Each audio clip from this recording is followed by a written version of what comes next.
I truly believe that the foundation of the house for sustainable, nourishing eating is mindful eating.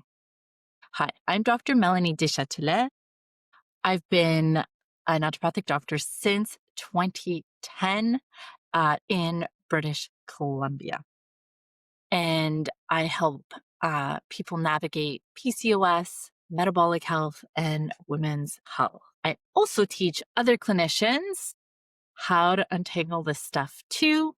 And I'm deeply passionate about evidence based care and patient centered care, where your values and your preferences have a place at the table to be heard. For today, you can have the best nutrition IQ in the world.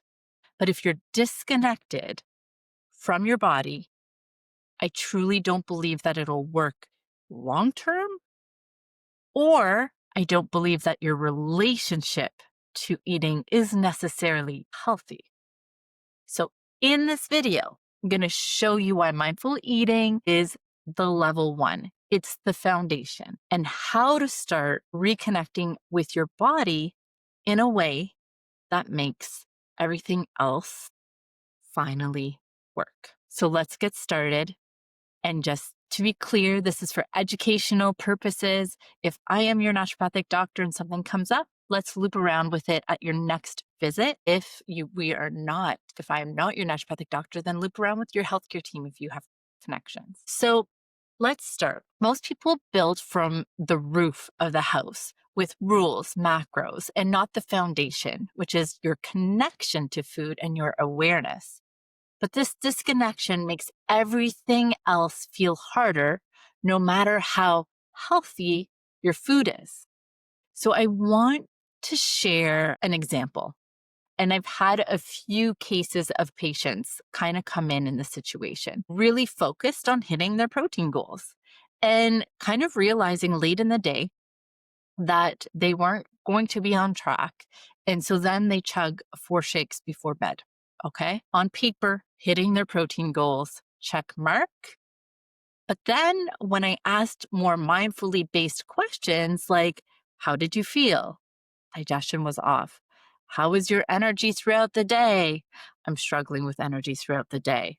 It wasn't really working. And this is why mindful eating is the foundation. It helps you catch the red flags, even when you think you're checking the boxes. 2, we were designed to eat in a relaxed state. So let me introduce you to your autonomic nervous system. I want you to kind of think automatic, okay? Because it will automatically kind of shift a little bit more towards parasympathetic or sympathetic automatically. And this is super convenient for us because if we were being chased by a bear, we would want our body to know, to increase our heart rate, to let us run faster, to get the blood flow going. We don't want to have to think about it or tell our body to do that. The catch is, in our society, a lot of the stress is more mental load related. It's more psychological. And so a lot of us are living in this go, go, go state that's meant to be temporary a lot longer than we should. And when we are in that sympathetic state, think S for stress, our body is designed to de-emphasize digestion because that is not a priority when you are surviving. And so if we think of food like a pearl necklace, and our body job is to produce scissors to break down that pearl necklace, then in the sympathetic state, we're only going to make a little bit of scissors, not very much. So think of the outcome on digestion that will be at just a very physiological, like how our body works kind of way. Now, when our body is in the parasympathetic nervous system, or that digest and relax phase is usually what we call, our body produces more saliva, it produces more stomach acid, it produces more enzymes. So now we are eating that same pearl necklace, but we have way more scissors. This is just physiology. This is just how the body works. So step 1 of mindful eating is checking in with our nervous system and seeing how we feel. When we are in the sympathetic system, usually we have short, shallow breaths, more rapid breaths. We might feel like tight in the shoulders, in the jaw. We might be holding on to tension. We might be having a higher heart rate. It's important to start to pick up what your cues are, what your body cues are when you're in the stressful response. And I also want to share that stress can be good. Okay. So if you're like, oh, I'm not stressed, sometimes some of my highest achievers like associate that because they're like, I love my work. I just absolutely love it. Sometimes stress can be positive. Often stress is positive, and it's a good thing. It helps you perform. It helps you deliver. It helps you show up. So I'm not here to vilify stress, just saying it might not be the right system mode for digestion. And stress doesn't mean being freaked out mentally.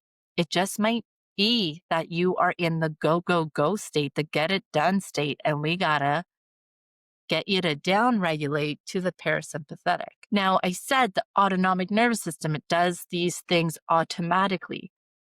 And it does, but here is the really cool thing. We also have control over it. So because the nervous system is so connected to our breathing and our lungs, we can also actively stimulate or increase the tone of our parasympathetic, the relaxation response. And so one of the very first steps of mindful eating kind of happens before we even get started. And let's bring back some of that pre-meal ritual. Just a few minutes of deep breathing before your meals can really shift your nervous system.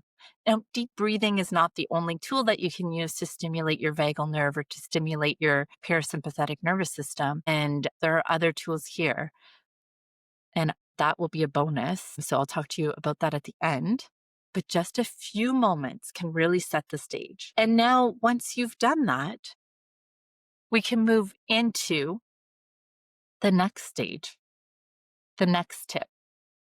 Eating mindfully, meaning being right here in the now. And so we want to create a love affair experience with your food, with your relationship with food, with your body, because I think it is one of the biggest acts of self-love that we can do, and we do it so often.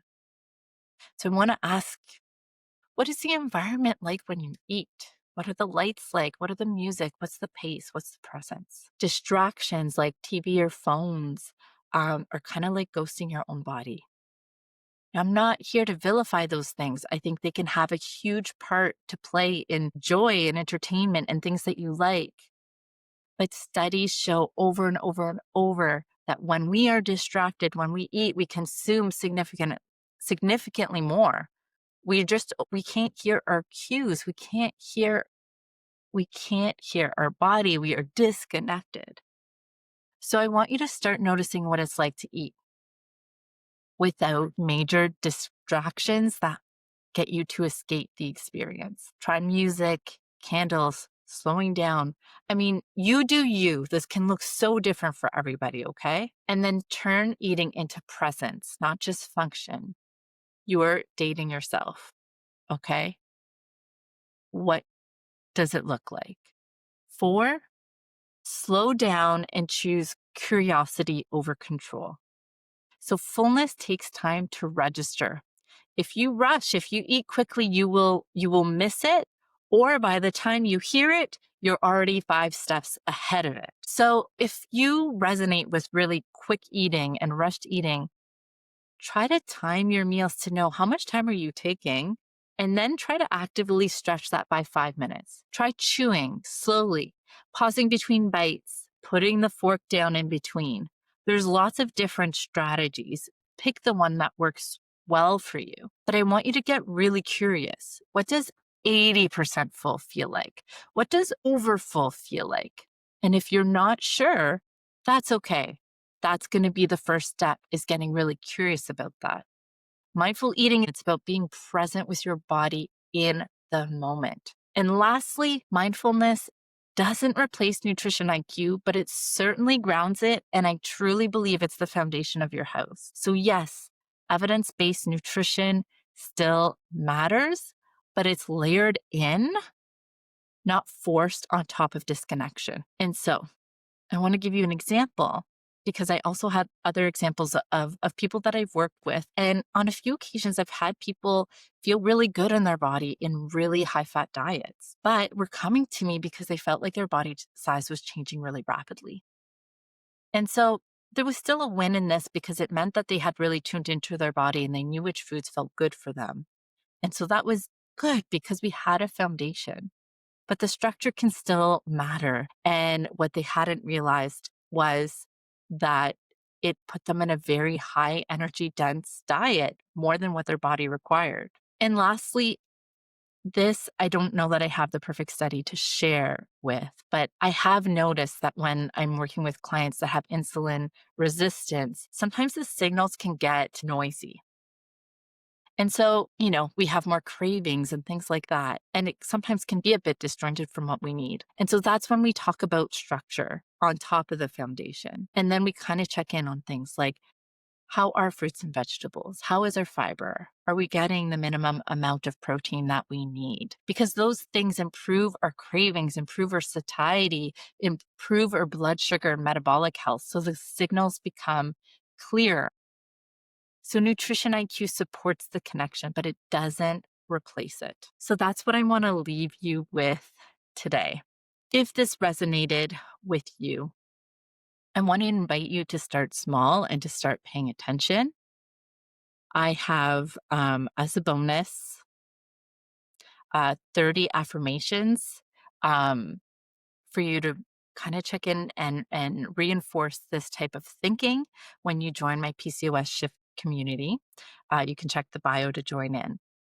And at your next meal, I want you to just take 3 minutes to do some deep breathing. Inhale for 3, hold, exhale for double count. Do this a few times and see how that feels heading into your meal.